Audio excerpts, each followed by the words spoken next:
மக்களே வணக்கம். உங்கள் எல்லாருக்குமே டிஎஸ்பி சுந்தரேசன் சார் நீங்களாம் மறந்துருக்க மாட்டீங்கன்னு நினைக்கிறேன். எங்கள் நேட்டிவ் என்னோட ஊர் மாயவரத்தில் டிஎஸ்பியாக இருந்து அவரோட வண்டி பறிக்கப்பட்டு அவரை ரோட்டில் நடக்க வச்சு அவர் ஆஃபீஸ்க்கு நடந்தே போய் அப்புறம் ப்ரெஸ் மீட் பண்ணி மேலதிகாரிகளோட பெர்மிஷன் இல்லாமல் ப்ரெஸ் மீட் கொடுத்தாருன்றதுக்காக அவரை சஸ்பென்ஷன் பண்ணி அப்புறம் கோர்ட் ஆர்டரில் அவரோட சஸ்பென்ஷனை ரிவோக் பண்ணி அவரோட பேமெண்ட் பெண்டிங் எல்லாம் அவரோட சேலரி பெண்டிங் எல்லாம் கரெக்டாக கொடுக்கணுன்னு கோர்ட் ஆர்டர் வந்தது. மறந்துருக்க மாட்டீங்கன்னு நினைக்கிறேன்.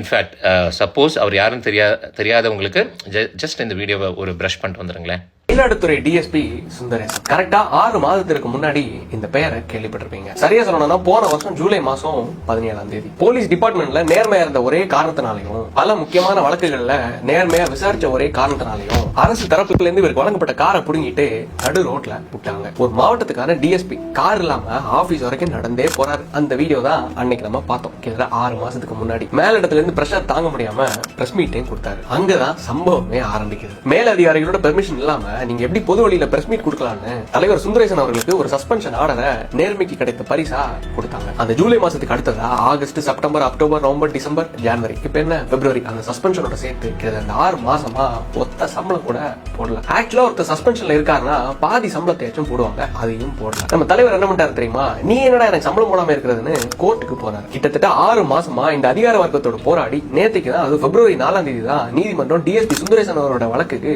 தீர்ப்பையும் அளிச்சிருக்காங்க. அந்த தீர்ப்பு என்னன்னு தெரியுமா? ஒழுங்கா டிஎஸ்பி சுந்தரேசன் அவருடைய 6 மாதத்திற்கான சம்பளத்தை தமிழக அரசாங்கம் செட்டில் பண்ணணும். அதையும் தாண்டி அவரோட சஸ்பென்ஷன் ஆர்டரையும் ரிவோக் பண்ணணும், அதாவது கேன்சல் பண்ணணும். மறுபடியும் டிஎஸ்பி சுந்தரேசன் அவர்கள் அவரோட பணியில தொடர நீதிமன்றம் உத்தரவளிச்சிருக்காங்க.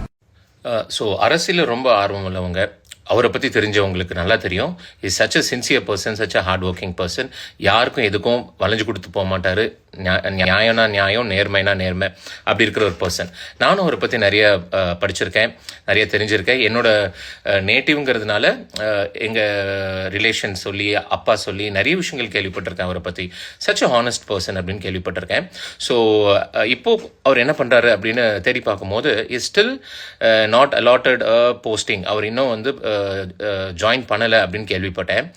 ஸோ எங்கள் அண்ணனுக்கு, டிவிகே ஆட்சிக்கு இந்த தம்பியோட கைண்ட் ரெக்வெஸ்ட். ஆனால் இஸ் சச் அ சின்சியர் பர்சன்னா எப்படியாச்சும் அவருக்கு ஒரு நல்ல போஸ்டிங் அலாட் பண்ணி நம்மளோட ஆட்சிக்கு அவரை திரும்ப கொண்டு வந்தீங்கன்னா ரொம்ப சந்தோஷமாக இருக்கும்.